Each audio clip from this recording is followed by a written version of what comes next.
사랑하는 성도 여러분, 좋은 아침입니다. 오늘도 우리에게 은혜와 긍휼을 베풀기 원하시고 또 심판의 날이 또 구원의 날이 되게 하시는 하나님 앞으로 나아가겠습니다. 요엘서 3장 1절부터 8절 말씀까지인데요. 1절, 2절 보도록 하겠습니다.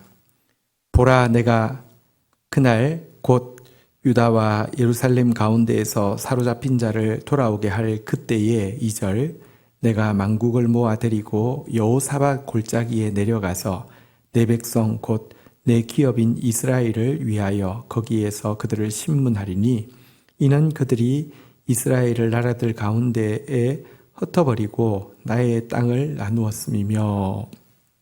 자, 요엘서 2장 마지막 부분은 여호와의 크고 두려운 날이 임할 것이라는 내용이었습니다. 하늘에 이적이 있고 땅 가운데 무시무시한 재앙의 날이 있어서 두렵고 큰 심판이 임할 것이라고 예언했는데요. 그런데 여러분, 여호와의 날은 한편으로 보면 이 땅에 있는 모든 사람들에 대한 재난의 날이기는 하지만 남은 자 가운데는 보상의 날이고 회복의 날이고 영광의 날이 될 것이다 라고 이야기하고 있습니다.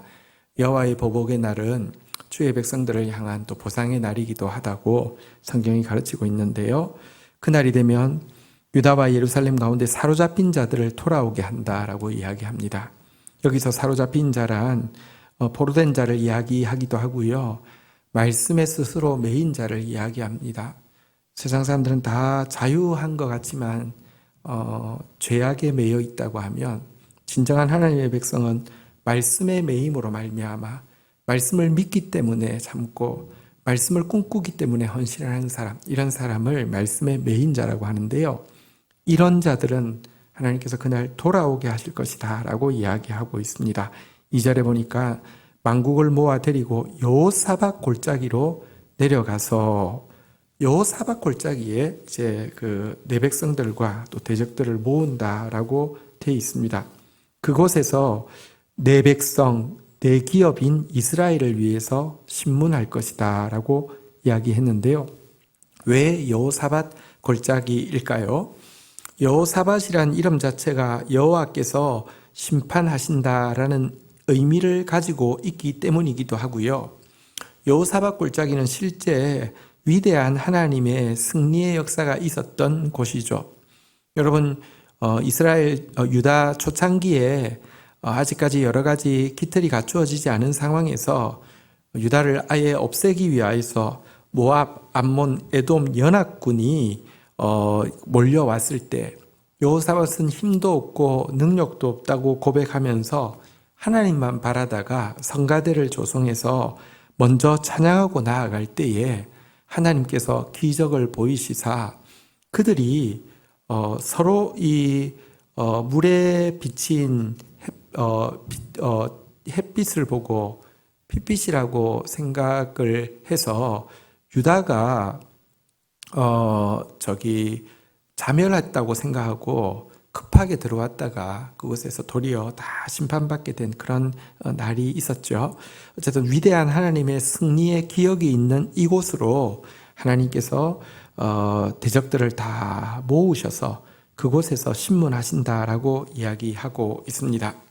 그들이 한 악행은 이스라엘 나라들 가운데서 흩어버렸고 하나님의 땅을 나눈 일에 더하여서 3절에 보니까요. 읽도록 하겠습니다. 또 제비 뽑아 내 백성을 끌어가서 소년을 기생과 바꾸며 소녀를 술과 바꾸어 마셨습니다. 이스라엘 백성들을 이제 끌고 가서 인신매매하고 이렇게 매운굴에 또 자기 쾌락을 위하여서 팔아버렸던 일에 대해서 하나님께서 정확하게 보복하실 것이다 라고 이야기하고 있습니다. 여러분, 하나님은 자기 땅에 행한 악행과 자기 백성에게 행한 악행에 대해서 정확하게 기억하셨다가 정확하게 심판하십니다. 하나님이 공의롭다고 이야기하고 정의롭다고 이야기하는 것은 하나님께서 이처럼 정확하게 기억하셨다가 정확하게 심판하시기 때문입니다. 하나님 앞에서 심판받을 일을 쌓는 것이 아니라 하나님 앞에서 보상받을 일을 쌓는 것은 그래서 가장 복된 일이라고 할 수 있습니다. 자, 이어서 이제 하나님께서 심판하는 대상에 대해서 조금 확장을 시키고 있는데요. 4절부터 한번 좀 보도록 하겠습니다. 두로와 시돈과 블레셋 사방아, 너희가 나와 무슨 상관이 있느냐? 너희가 내게 보복하겠느냐? 만일 내게 보복하면 너희가 보복하는 것을 내가 신속히 너희 머리로 돌리리니 5절. 곧 너희가 내 은과 금을 빼앗아 나의 진귀한 보물을 너희 신전으로 가져갔으며 6절. 또 유다 자손과 예루살렘 자손을 헬라 족속에게 팔아서 그들의 영토에서 멀리 떠나게 하였음이라. 자, 여러분, 사실 이스라엘 백성들이 사로잡혀서 갔다가 돌아오게 한 주된 대적은 바벨론이었습니다. 그런데 이 큰 대적 말고요, 4절에 보니까 두로, 시돈, 블레셋이라는 작은 대적들이 나옵니다. 사자나 곰으로 바벨론의 악행을 비유한다고 하면 이들 두로, 시돈, 블레셋의 악행은 하이에나나 이런 이 늑대 하이에나에 비유되어지는데요. 이들이 행한 악행에 대해서도 하나님은 세밀히 기억하고 있음을 보게 됩니다. 성전에 있는 은금을 약탈하고 백성들의 재물을 탈취한 일을 기록하고 있습니다. 돈벌이를 위해서 이스라엘 백성들을 인신매매하고 자신들의 정욕을 채우기 위해서 어린아이들을 성적 놀이개로 삼은 일에 대해서 기록하고 있습니다. 특별히 두로의 악행에 대해서는 하나님께서 특별히 더 심판을 하고 계신데요. 왜냐고 하면 두로와 이스라엘은 서로 조약을 맺고 있었습니다. 서로가 서로의 백성을 노예로 팔지 않기로 조약을 맺었는데요. 이런 조약을 어기고 헬라 지역에다가 팔아넘겼던 일들에 대해서 기록을 하고 있습니다.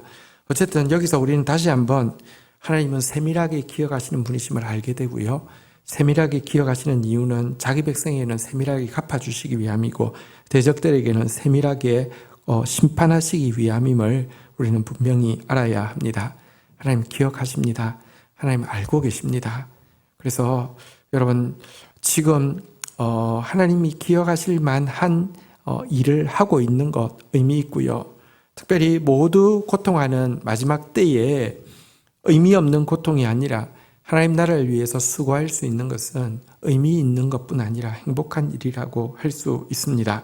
7절 8절 마지막으로 보도록 하겠습니다. 보라, 내가 그들을 너희가 팔아 이르게 한 곳에서 일으켜 나오게 하고 너희가 행한 것을 너희 머리에 돌려 8절 너희 자손을 유다 자손의 손에 팔리니 그들은 다시 먼 나라 스바 사람에게 팔리리라 여호와께서 말씀하셨느니라.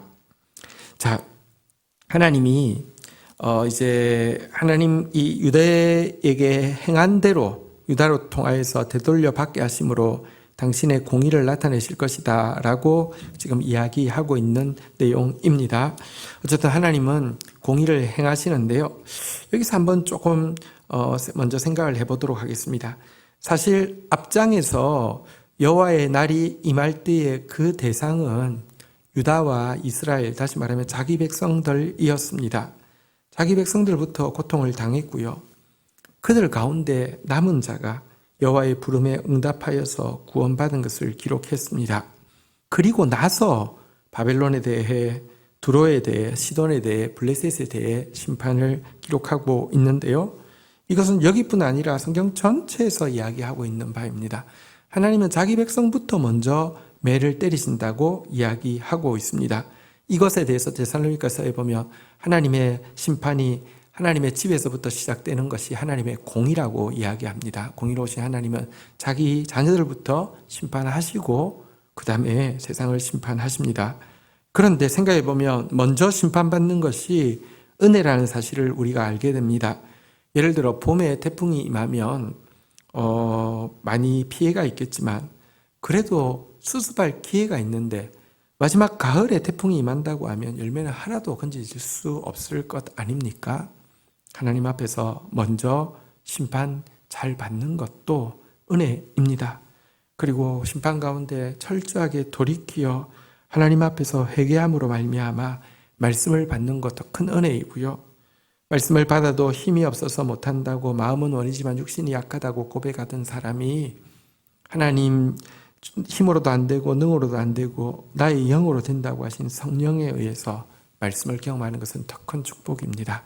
오늘 우리 이 하나님께서 주실 마지막 때의 보상과 심판의 모습 앞에서 위로를 받고 마지막 때에 보상받을 일이 있는 사람 될 수 있도록 더욱 하나님 앞에 하나님의 부름에 응답하며 하나님의 의와 하나님의 성령을 구하는 저와 여러분들 되기를 주의 이름으로 축복합니다. 주신 말씀 붙잡고 제가 기도하며 나가도록 하겠습니다.